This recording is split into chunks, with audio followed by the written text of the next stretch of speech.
Kita akan membuat pestisida alami dari bahan dasar sulfur.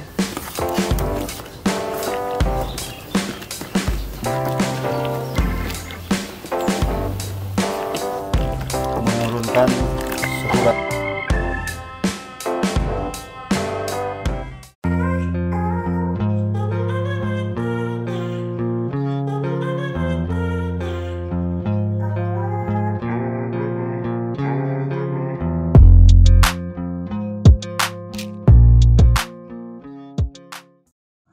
Halo, selamat siang rekan-rekanku semua dimanapun Anda berada. Semoga dalam keadaan baik-baik saja.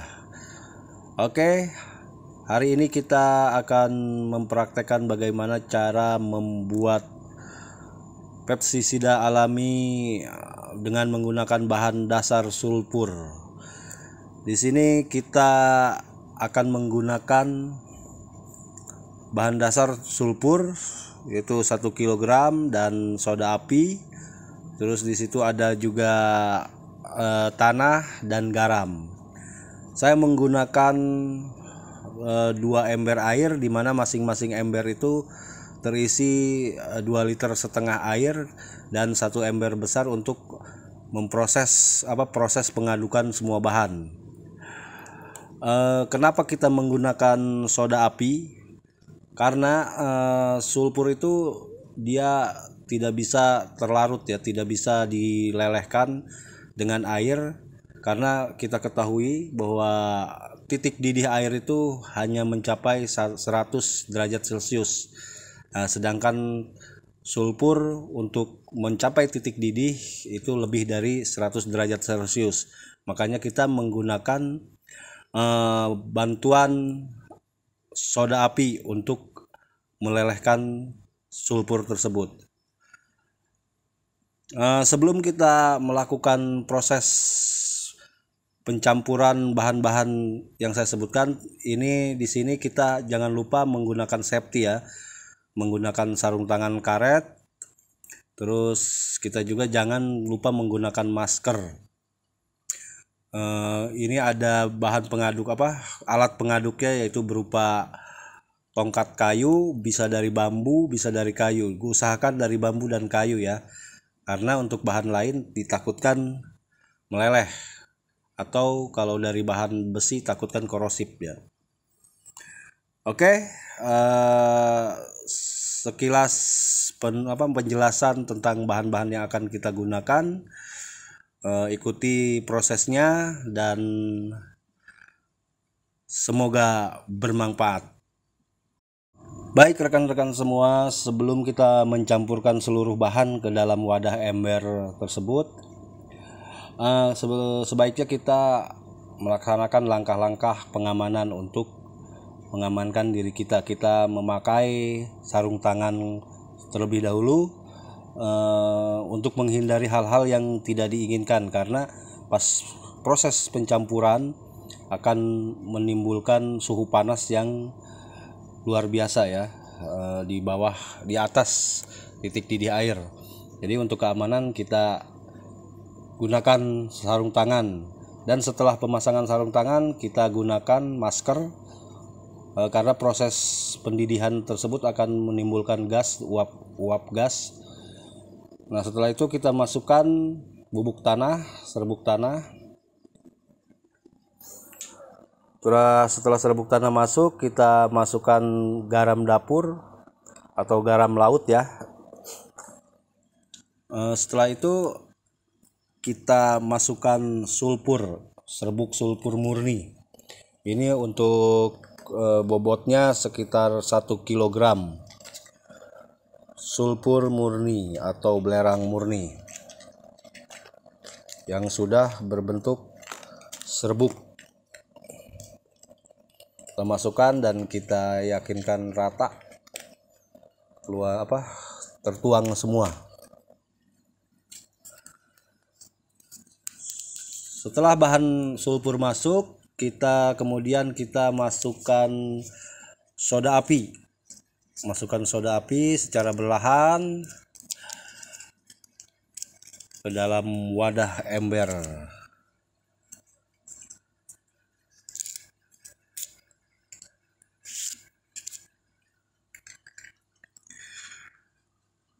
Setelah soda api masuk bergabung dengan sulfur, tanah dan garam, lalu kita siapkan alat pengaduk. Alat pengaduknya berupa potongan bambu ya, kita siapkan.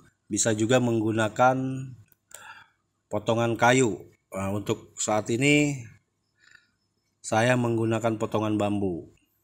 Bisa juga menggunakan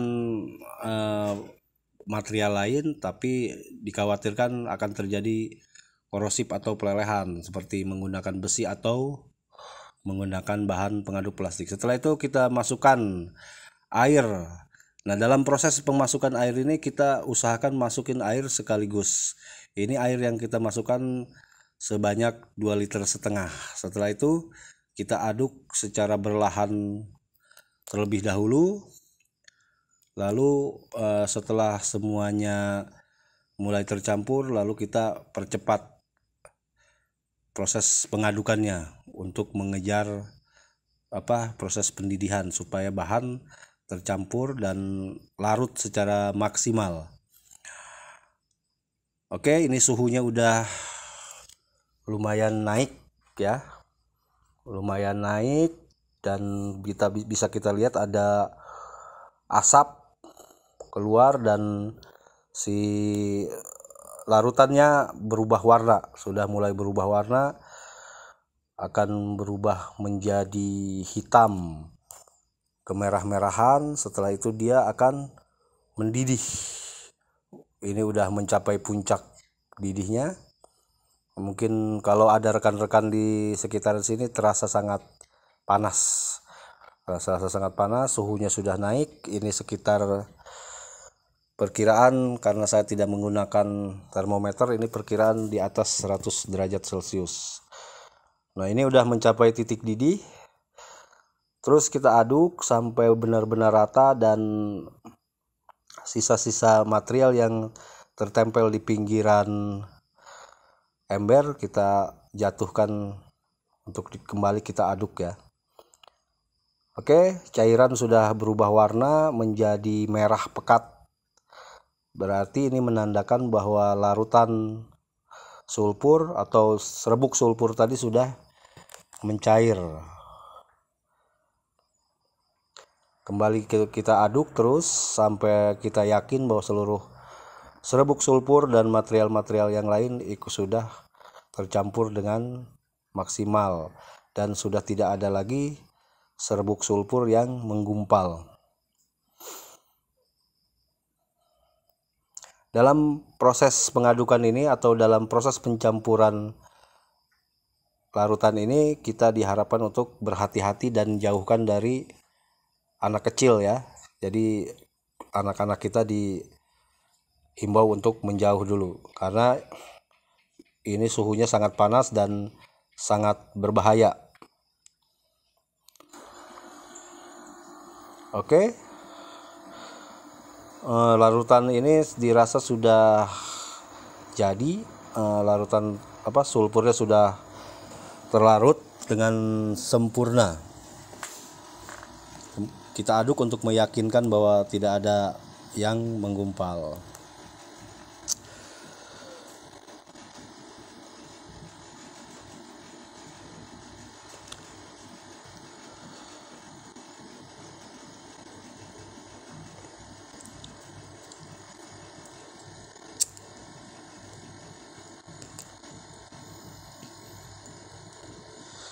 Oke, setelah larutan ini atau sulfurnya sudah mencair, kemudian kita akan menambahkan air ke dalam larutan tersebut sebanyak 2,5 liter atau lebih juga nggak apa-apa, untuk sehingga mencapai komposisi 5 liter untuk satu larutan ini ya. Tujuannya adalah pertama untuk menurunkan suhu dan untuk menambah kapasitas air supaya si larutan tidak terlalu pekat. Kemudian aduk kembali dengan rata. dalam proses ini suhu air sudah menurun. Nah, setelah proses ini berjalan, kemudian kita akan diamkan terlebih dahulu larutan sulfur ini kurang lebih 1 kali 24 jam agar mencapai pendinginan yang maksimal sebelum kita aplikasikan ke tanaman atau ke kebun kita.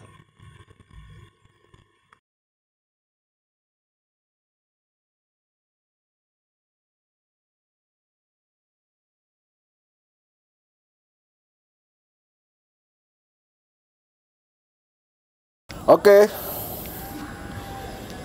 setelah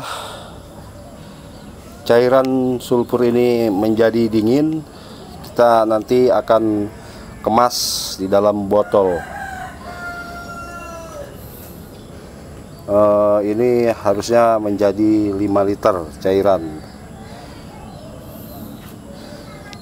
Cairan sudah dingin, dia sudah jernih karena seluruh material sisa bahan mengendap di bagian dasar ember ya. Oke, mari kita masukkan.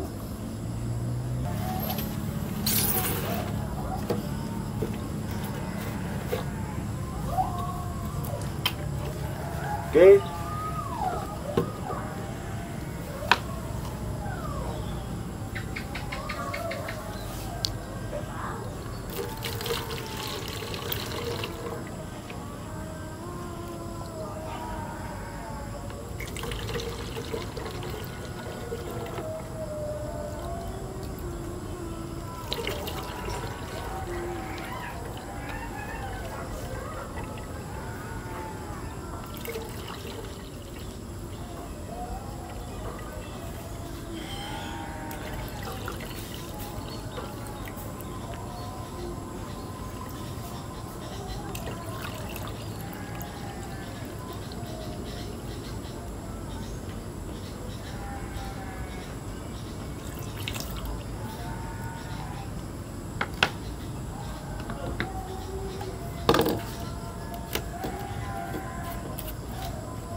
Baik ya, ini dia hasil akhir dari rangkaian proses pembuatan yang kita lalui.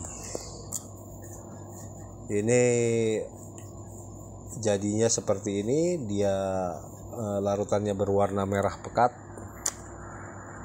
Dan untuk komposisi pengaplikasian ke tanaman atau kebun kita, untuk komposisinya tiap liter larutan belerang atau sulfur ini kita larutkan ke dalam 500 liter air. Cukup hemat untuk menghemat kos pertanian yang sangat tinggi. Berarti dengan modal 40.000 kita bisa mendapatkan berliter-liter pestisida untuk digunakan di kebun kita ya. Terima kasih. Wabillahi taufiq wal hidayah. Wassalamualaikum warahmatullahi wabarakatuh. Semoga tayangan ini bermanfaat untuk kita semua.